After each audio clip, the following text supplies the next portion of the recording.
दोस्तों, आज की कहानी है आज भी तुम्हारा इंतजार है। भाग दो स्लो दोस्तों, कहानी को शुरू करते हैं। दोस्तों, हमने पिछले भाग में देखा था कि समीर बहुत सालों बाद अपने शहर आता है। वहाँ सब कुछ बदला बदला सा लगता है। समीर अपनी छोटी बहन की शादी में शहर आता है और समीर के घर वाले समीर से सब नाराज हैं। दोस्तों, आज हम देखते हैं आखिर समीर के घर वालों की नाराजगी की वजह क्या है। तो चलो दोस्तों, कहानी को शुरू करते हैं और आज देखते हैं आखिर घर वालों की नाराजगी की क्या वजह है। ये सब देखने के लिए चलो दोस्तों, यह भाग शुरू करते हैं। कुछ साल पहले की बात है। अर्जुन कॉलोनी में रहते हुए हमें 12 साल हो गए थे। पहले हम किराए के मकान में रहते थे, फिर पापा ने वो मकान खरीद लिया। उन्होंने हम तीनों भाई बहनों के लिए एक एक कमरा भी बनवा दिया था। 12वीं के बाद मैंने ग्रेजुएशन करने की सोची और इस फैसले पर दुख तब हुआ जब मैं कॉलेज जाने लगा। जैसे तैसे मैंने पहला साल किया और 2 ईयर में गया। 2 ईयर में जाने के बाद मैं कॉलेज के कल्चर और म्यूजिक डिपार्टमेंट में भी रुचि दिखाने लगा। आहिस्ता आहिस्ता मुझ में गिटार सीखने की इच्छा जाग गई। कॉलेज में कुछ सीनियर से मिला जो खुद गिटार अच्छा बजाते थे। वो लोग हमेशा बैंड ग्रुप बनाने को सोचते थे।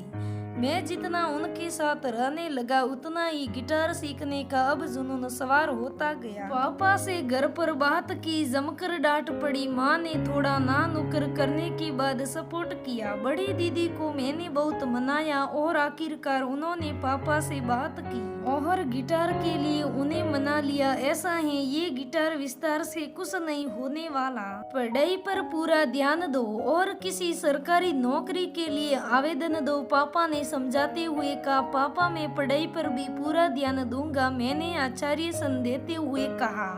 पढ़ाई पर भी ध्यान नहीं, सिर्फ पढ़ाई पर ध्यान देना है। बाकी जो सीखना है वो खाली समय में सीखना है। पापा ने कहा तो मुझे समझ आ गया कि उन्होंने मुझे मन से ही सही पर हामी भर दी है। अब कॉलेज में मेरे पास भी गिटार आ चुका था और इस बात से खुद को गौरवान्वित समझ रहा था। मैंने शुरुआत में अपने सीनियर से बेसिक गिटार बजाना सीखना शुरू किया था। मैं ये भी ध्यान में रखता कि किसी वजह से मेरी पढ़ाई को कोई नुकसान ना पहुंचे, वरना पापा मेरा बुरा हाल कर देते। बात मई महीने की पहले हफ्ते की है जब मैं पहली बार संध्या से मिला था।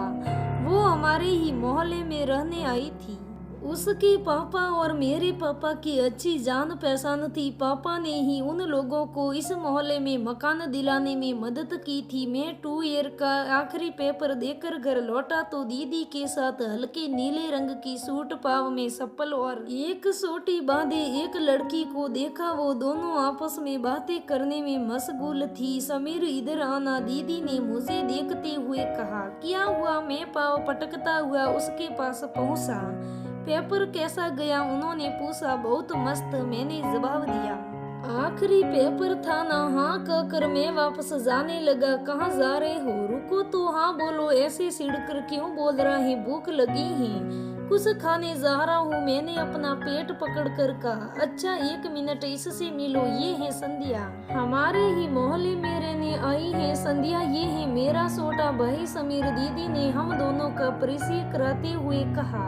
हेलो, मैंने जबरदस्ती चेहरे पर मुस्कान लाते हुए कहा। हेलो संध्या ने हल्की मुस्कान के साथ कहा। इसे तुम्हारे ही कॉलेज में एडमिशन लेना है तो तुम इसकी मदद कर देना, दीदी ने कहा। तो संध्या ने भी नजर उठाकर मेरी ओर देखा। ठीक है, मैंने हामी भरते हुए कहा।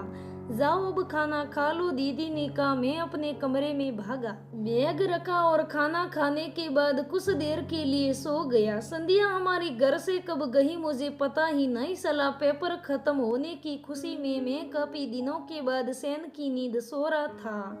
शाम को मैं गिटार क्लास चला गया जो मैंने उस दिन से शुरू की थी। उस दिन के बाद मेरी संध्या से बात कभी नहीं हुई। ऐसा कोई मौका ही नहीं आया कि हम दोनों एक दूसरे से बात कर सके। कभी कभी दीदी के साथ तो कभी कभी छोटी के साथ। उसे बातचीत करते जरूर देखा था। संध्या के परिवार में उसके मम्मी पापा और 2 बहनें, छोटा भाई था, वो भाई बहन में सबसे बड़ी थी। रविवार को जब मैं अपनी गिटार क्लास खत्म करके लौटा तो देखा वह संध्या अपने पापा के साथ आई हुई थी।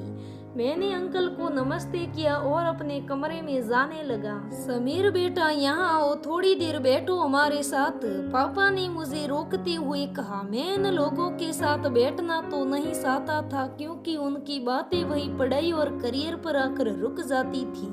मैं आधे अधूरे मन से उनके पास बैठ गया। मैं मन ही मन अपने जवाब तैयार करने में लगा था कि पहला सवाल मेरी ओर फेंका गया। आजकल क्या हो रहा है बेटा? संध्या के पापा यानी महेश अंकल ने पूछा। BSc 2 ईयर का फाइनल पेपर दिया है, मैंने जवाब दिया और उन्होंने पूछा रिजल्ट का इंतजार कर रहा हूँ, मैंने और का जवाब देते हुए कहा तो पापा ने घूर कर देखा जैसे मैंने कुछ जवाब दे दिया हो। इसके अलावा और कुछ महेश अंकल ने फिर पूछा।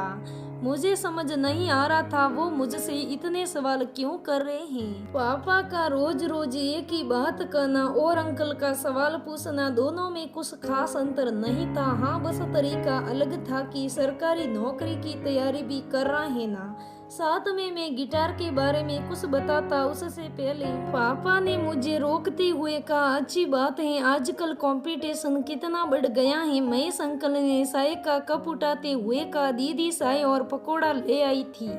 जाते जाते वो संध्या को भी अपने साथ ले गई। सही कहा आपने, बच्चे अभी से तैयारी नहीं करेंगे तो पीछे रह जाएंगे, पापा ने मेरी ओर देखते हुए कहा। मैं समझ चुका था कि इशारों में पापा मेरी क्लास ले रहे हैं। उन दोनों की देश में जॉब की कमी बढ़ाते हुए कंपटीशन का सुनकर मैं थक गया।